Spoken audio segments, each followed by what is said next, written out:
The context is essentially that the power of Europe in political terms and the power of Europe, including the UK, in economic terms is declining.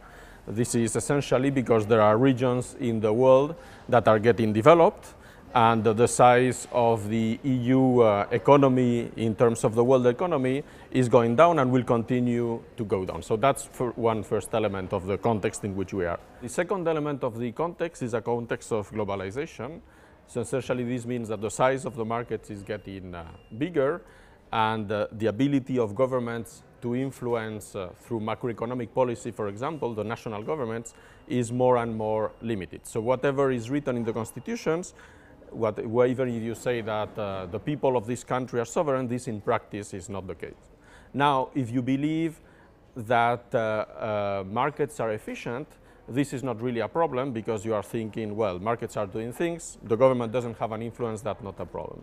Instead, if you believe, as it is my case, that sometimes markets do not work well, it is better to have an influence on market, and that's only possible at this stage at the European level or at a higher level.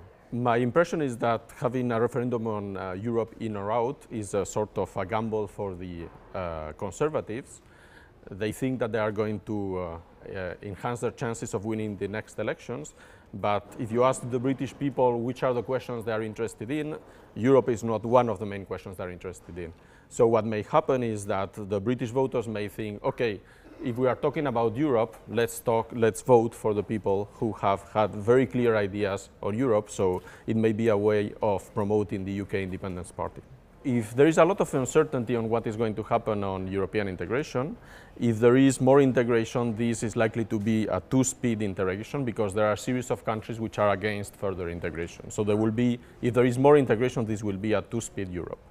Now, the attitude of the UK, for example, in the case of the fiscal compact, has been to say, I'm not going to participate, but I'm not going to let the other countries to go deeper into integration. I believe that if the UK uses this kind of attitude, it may be in the interest of the European countries that want to go into further integration, just to marginalize the UK.